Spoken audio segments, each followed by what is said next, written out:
ആണ്ടവരുടെ നാമം മഹിമപ്പെടുമാറാകട്ടെ. ആണ്ടവരുടെ നമുക്ക് ഒരു 10 ദിവസം കൂടെ നൽകിയിരിക്കെ ആണ്ടവരുടെ വചനത്തിൽ നിന്ന് നമുക്ക് വിസാരിക്കാൻ നമ്മൾ നേരത്തെ നമ്മൾ പഠിച്ച അതിൽ നിന്നും ഇന്ന് എപ്പിസോഡ് 109 നമ്മൾ പോവുകയാണ്.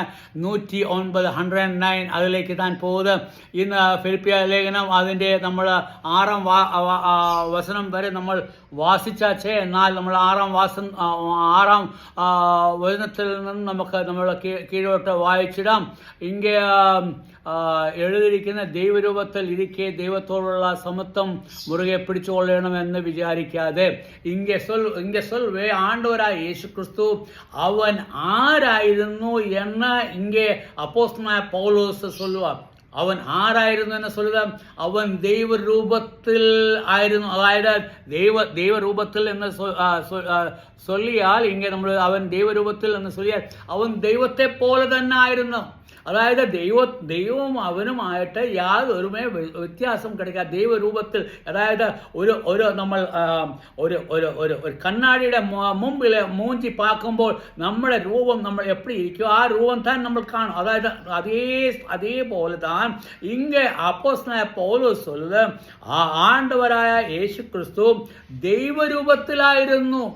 അവൻ ദൈവരൂപത്തിൽ, അതായത് ആണ്ടവർ തന്നെ ആണ് എന്നാണ് ഇங்கே അപ്പോസ്തലനായ പൗലോസ് சொல்லுறது. ആണ്ടവർ താൻ അവൻ ദൈവരൂപത്തിൽ ഇരിക്കെ അവൻ ദൈവരൂപത്തിൽ ഇരിക്കുന്നതിൽ അതായത് അത് ഇങ്ങനെ ഒരു പ്രാവശ്യം വന്നിട്ട് പോവുകയില്ല. അതേപോലെ തന്നെ ഇരുന്ന് അവൻ ഇരിക്കുന്ന ദൈവത്തിൻ്റെ മുമ്പാകെ ആർക്കുമേ ഇരിക്കാൻ മുടിയാതെ. എന്നാൽ ഇങ്ങനെ അവൻ ദൈവരൂപത്തിൽ ഇരിക്കെ അല്ലെങ്കിൽ ഇപ്പടി சொல்லலாம், അവൻ ദൈവത്തെ പോലെ ആയിരുന്നിട്ടും അല്ലെങ്കിൽ ദൈവം ആയിരുന്നിട്ടും എന്നാ சொல்லுക അവൻ ദൈവത്തെ ക്രിസ്തുവിലുള്ള 6-ാം വാക്യം, അവൻ ദൈവരൂപത്തിൽ ഇരിക്കെ ദൈവത്തോടുള്ള സമത്വം മുറുകെ പിടിച്ചുകൊള്ളണം.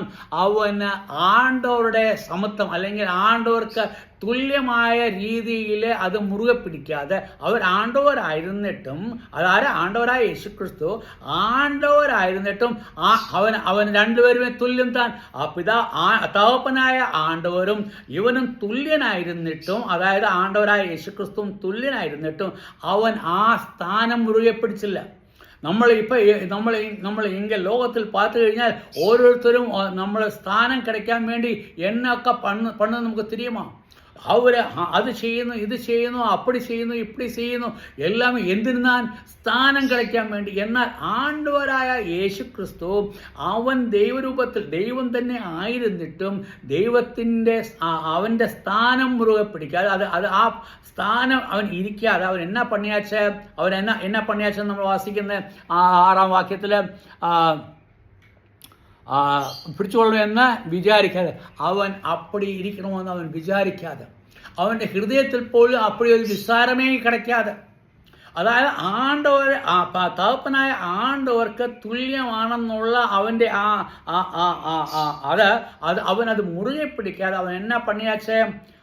നമ്മൾ 7-ാം വാക്യത്തിൽ പോകുമ്പോൾ നമുക്ക് കാണാം, അവൻ ദൈവരൂപമായിരുന്നു, അവൻ ദൈവമായിരുന്നു എന്ന് അപ്പോസ്തലനായ പൗലോസ് சொல்லுது. കാരണം നമുക്ക് തിരിയും അപ്പോസ്തലനായ പൗലോസിനെ പറ്റി നമുക്ക് തിരിയും. അവൻ ഫരീസിയായിരുന്നു. അവന് വചനം നല്ലപോലെ അറിയായിരുന്നു. ആരെങ്കിലും ആണ്ടവർക്ക് തുല്യമേ ആരുമേ ഇല്ല എന്ന് ചൊല്ലിയ അപ്പോസ്തലനായ പൗലോസ് ഇങ്ങനെ சொல்லுது എന്താ, ഈ യേശു ക്രിസ്തു ആണ്ടവർക്ക് തുല്യമായിരുന്നു. അതായത് ആണ്ടവർ തന്നെയായിരുന്നു. അതായത് ഇസ്രായേൽ മക്കളിൽ ആണ്ടവർക്ക് തുല്യം ഒരു ദേവനെയും നമുക്ക് വെക്കാൻ പാടില്ല എന്ന വചനത്തിൽ നമ്മൾ വാസിക്കും. അതായത് ദേവന്റെ രൂപത്തിൽ വേറെ ആരുമേ கிடைக்காது. എന്നാൽ ദൈവത്തിൻ്റെ രൂപത്തിൽ ആരുമേ கிடைക്കാതിരിക്കുമ്പോൾ ഇവൻ ദൈവത്തിൻ്റെ രൂപത്തിൽ ആയിരിക്കുമ്പോൾ അല്ലെങ്കിൽ ആ രൂപത്തിൽ തന്നെ ഇരുന്നിട്ടും അവൻ എന്നാ പണിയില്ല. അവൻ അവൻ്റെ ഹൃദയത്തിൽ പോലും ഒരു വിസാരമേ ഇല്ല. അയ്യോ, ഞാൻ ദൈവമായിരുന്നു, എന്നിട്ട് ഞാൻ ഭൂമിയിൽ വരണം, അല്ലെങ്കിൽ ഭൂമിയിൽ വന്ന് എന്തിന് മനുഷ്യനെ രക്ഷയിലേക്ക് കൊണ്ടുവരണം, അല്ലെങ്കിൽ അവർക്ക് വേണ്ടി ഞാൻ എന്നെ തന്നെ സമർപ്പിക്കണം, ഞാൻ എന്തിന് അവർക്ക് വേണ്ടി യാഗമായി തീരണം, അവരുടെ പാവങ്ങൾക്ക് വേണ്ടി ഞാൻ എന്തിന് യാഗമായി തീരണം എന്ന് അവൻ വിസാരിച്ചില്ല.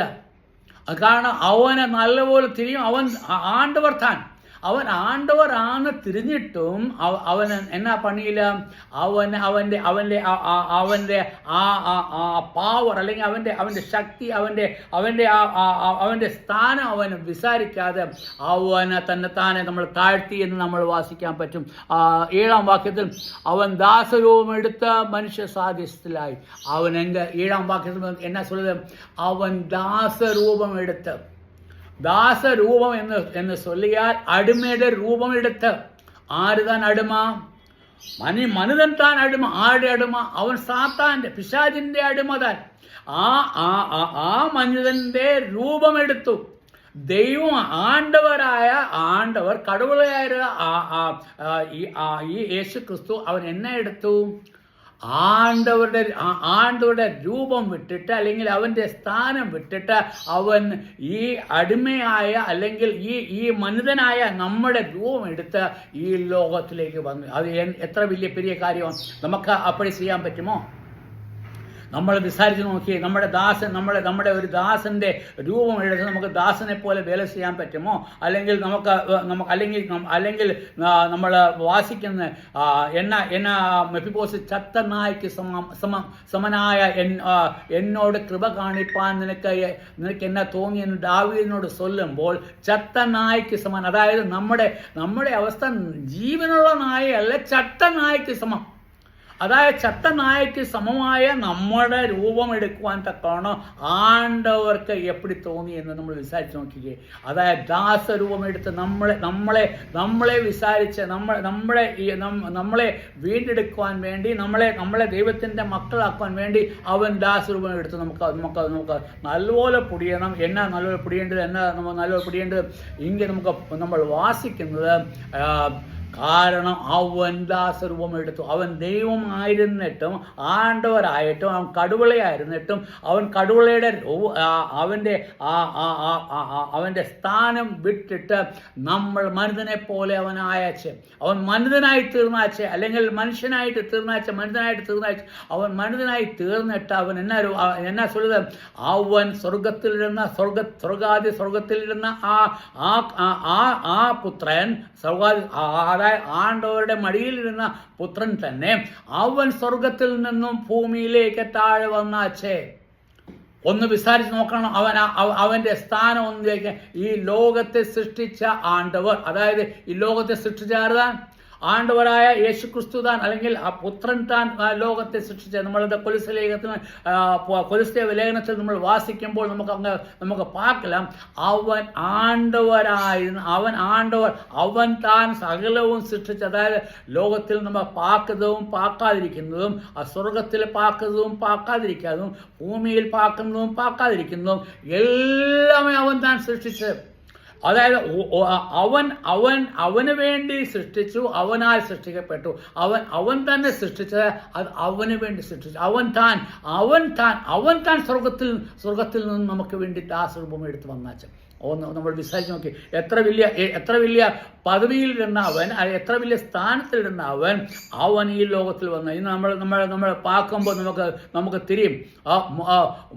ഞാൻ മൂപ്പനാണ്, അല്ലെങ്കിൽ ഞാൻ പോപ്പാണ്, അല്ലെങ്കിൽ ഞാൻ എൽഡർ ആണ്, അല്ലെങ്കിൽ ഞാനാണ് ഈ സഭ സ്ഥാപിച്ചത്, അല്ലെങ്കിൽ ഈ ചർച്ച് ഞാൻ താൻ പണിത് എന്ന് ചൊല്ലിക്കൊണ്ട് അവൾ വലിയ വീരവാദം ചൊല്ലുന്നത് നമുക്ക് കേൾക്കാൻ പറ്റും. എന്നാൽ ഇங்கே നമുക്ക് பார்ക്കുന്നത് என்ன, இங்கே ஆண்டவர் அப்படி சொல்லியாச்சா? ആണ്ടവർ சொல்லி, ഞാൻ ഈ ഭൂമി ഞാൻ താൻ സൃഷ്ടിച്ചത്, ഈ മനുഷ്യനെ ഞാൻ താൻ സൃഷ്ടിച്ചത്, ഈ മനുഷ്യനെ ഞാൻ തന്നെ ഉണ്ടാക്കിയത്, എന്നിട്ട് അവൻ്റെ രൂപത്തിൽ വന്ന് അവൻ്റെ ആ സ്ഥാനം വിട്ടിട്ട് അവൻ ആണ്ടവരുടെ കീഴെ വന്ന്, ആണ്ടവരുടെ പക്കത്തിൽ നിന്നും ആണ്ടവരുടെ മടിയിൽ നിന്നും കീഴെ ഭൂമിയിലേക്ക് വന്നു. അവൻ എന്നെ എടുത്ത ദാസരൂപം എടുത്താച്ച് നമുക്ക് വേണ്ടി, നമ്മളെ വീണ്ടെടുക്കാൻ വേണ്ടി, മനുഷ്യനെ വേണ്ടി ജീവൻ തരുവാൻ വേണ്ടി അവൻ മനുഷ്യൻ്റെ രൂപം എടുത്താച്ചു. എന്തിനാ മനുഷ്യൻ്റെ രൂപം എടുത്താച്ച്? നമ്മൾ ആണ്ടവർ ചൊല്ലുമ്പോൾ അവന് ആണ്ടവർക്ക് എന്നാ വേണമെങ്കിലും ചൊല്ലിടാം. ഞാൻ മനുഷ്യൻ, ഞാൻ അടിമതാൻ, ഞാൻ എന്നാ കേൾക്കാനാ? ഇங்கே ആണ്ടവർ മനുഷ്യനായി, അതായത് നിന്റെ സെയിം നിലയിൽ അവൻ വന്നാച്ച്. ഞാൻ എപ്പോഴും ചൊല്ലുന്ന ഒരു കാര്യം ഇരിക്കെ, ഞാൻ ഒരു ഇരുമ്പിനോട് നമുക്ക് പേശണമെങ്കിൽ എന്നാ പണണം? നമുക്ക് ഇരുമ്പാവണം, അല്ലെങ്കിൽ ഒരു നായയോട് പേശണമെങ്കിൽ നമ്മൾ നായ ആവണം, എന്നാലേ അവനോട് പേശാൻ പറ്റും. കാരണം അവനൊന്നും തിരിയാതെ നമ്മൾ சொல்லுന്ന നായക്ക് പിന്നെ எப்படி இரும்பில் தெரியுமா, இரும்பின ஒன்றும் தெரியாது, நம்மளை சொல்லுங்க அவன் கேட்காது. എന്നാൽ இங்கே அவன் என்ன சொல்லுது, ആണ്ടവർ ആ കടവുൾ എന്നാ പറ്റിയാച്ച് സ്വർഗത്തിൽ നിന്നും നമ്മുടെ രൂപം എടുത്ത ഈ ഇരുമ്പിനെ പോലെ ഇരുന്ന നമ്മളെ വീണ്ടെടുക്കാൻ വേണ്ടി അവൻ നമ്മളോട് പേശാൻ വേണ്ടി അവൻ ഇരുമ്പിൻ്റെ സദൃശ്യത്തിൽ, അല്ലെങ്കിൽ ഞാൻ சொல்லுது ഞാൻ എക്സാമ്പിൾ சொல்லிയത് ആണ്ടവർ ദാസരൂപം എടുത്താച്ച് എന്ന് നമ്മൾ ഇങ്ങനെ വാസിക്കുന്നത്. നമ്മൾ ഇതിൽ 8-ാം വാക്യത്തിൽ എന്നാ നമ്മൾ വായിക്കുന്നത്, അവൻ തന്നെത്താൻ ഒഴിച്ചു. അതായത് അവൻ തന്നെത്താനെ താഴ്മയായി അവൻ വെച്ചു. അതായത് അവൻ്റെ സ്ഥാനമാനങ്ങളെല്ലാമേ വിട്ടാച്ച്, അവൻ എല്ലാമേ കൊടുത്താച്ച്, എല്ലാം വിട്ടിച്ച് എന്നെ അയച്ച് അവൻ ഈ ലോകത്തിലേക്ക് വന്നു. തന്നെത്താൻ താഴ്ത്തി, അല്ലെങ്കിൽ തന്നെത്താനെ ഒഴിച്ചു എന്ന് சொல்லுது. ഇംഗ്ലീഷിൽ എന്നാ വാസിക്കുന്നത്, and being found fashion as a man he humbled himself. അവൻ തന്നെത്താനെ താഴ്ത്തി. ഈ ഹംബിൾ ഹിംസെൽഫ്, അവൻ തന്നെത്താനെ താഴ്ത്തി. അതായത് അതുതാൻ ഇങ്ങനെ சொல்லுது, അവൻ തന്നെത്താൻ ഒഴിച്ചു, വേഷത്തിൽ മനുഷ്യനായി വിളങ്ങി. അവൻ എന്നെ അയച്ച മനുഷ്യനായി തീർന്നാച്ച്. ആണ്ടോരെങ്കെ നമ്മളെങ്കെ അവൻ ഉണ്ടാക്കിയ മനുതൻ, അവനെ ആ മനുതന് തുല്യമായിട്ട് ആണ്ടവർ മനുതനായി തീർന്നാച്ച്. അത് എത്ര പെരിയ കാര്യമെന്ന് നമ്മൾ വിചാരിച്ച് പാക്കുക. അതിൻ്റെ മഹത്വം എത്രമാത്രമാണെന്ന് നമുക്ക് വിസാരിച്ചിടാം. ആണ്ടവർ നമുക്ക് വേണ്ടി ചെയ്ത ആ വൻ കാര്യത്തെ നമുക്ക് ഓർക്കാം. ആണ്ടവർ ചെയ്ത ആ പെരിയ കാര്യം എത്ര വലുത്. അതായത് ആണ്ടവർക്ക് തിരിയും നമ്മൾ പാപികളായ, നമ്മൾ സാത്താൻ്റെ അടിമത്തത്തിൽ കിടക്കുക, നമ്മൾ സാത്താൻ്റെ കയ്യിലിരിക്കെ അവന് വേണ്ടിയ രീതിയിൽ നമ്മളെ കൊണ്ട് വേല പണിക്കുക. അവന് എന്നാ சொல்லுക, നീ എന്നാ അതെല്ലാം നമ്മൾ ചെയ്യുക. അവൻ சொல்லுது, നീ വീശിട, അപ്പം നമ്മൾ വീശിടുക, വലിച്ചിട, നീ വലിച്ചിടുക, അല്ലെങ്കിൽ നീ തൃടം പണിട, നീ അപ്പം തൃടം പണിടുക, നീ കൊലപാതകം ചെയ്യുക, നീ കൊലപാതകം ചെയ്യുക. അതായത് നമ്മൾ കള്ളം ചൊല്ലിട, പൊളി ചൊല്ലിട, അന്നേരം നമ്മൾ പൊളി ചൊല്ലിടുക. എല്ലാം എന്തുകൊണ്ട് ചെയ്യുന്നത്? കാരണം നമ്മൾ പിശാചിൻ്റെ അടിമയായിരിക്കെ. നമ്മൾ ആരുടെ അടിമതാൻ? പിശാചിൻ്റെ അടിമ. എൻ്റെ സമയം ഇങ്ങനെ മുടിഞ്ഞാച്ച് നമുക്ക് നാളെ ആണ്ടവർ നമുക്ക് സമയം തരുവാന്നുണ്ടെങ്കിൽ നമുക്ക് ഈ വചനത്തിൽ നിന്ന് നമുക്ക് പിന്നെയും വാസിച്ചിടാം. നമുക്ക് ചെയ്യണം. ആണ്ടവർ ദാസരൂപം എടുത്താച്ച് അവൻ ദൈവം ആണ്ടവരായിരുന്നിട്ടും ആണ്ടവർ ദാസരൂപം എടുത്ത മനുഷ്യനെ പോലെ ഈ ലോകത്തിൽ വന്നു. അവൻ നമ്മളെ വീണ്ടെടുത്താച്ച്. ആണ്ടവർക്ക് നമ്മളെ സ്തുതിക്കാം, ആണ്ടവർക്ക് നമുക്ക് മഹിമപ്പെടുത്താം. അവൻ പെരിയവൻ, അവൻ വലിയവൻ, അവൻ നമ്മളെ വീണ്ടെടുത്താച്ച്. അവൻ്റെ നാമം മഹത്വപ്പെടുമാറാകട്ടെ. ആമേൻ.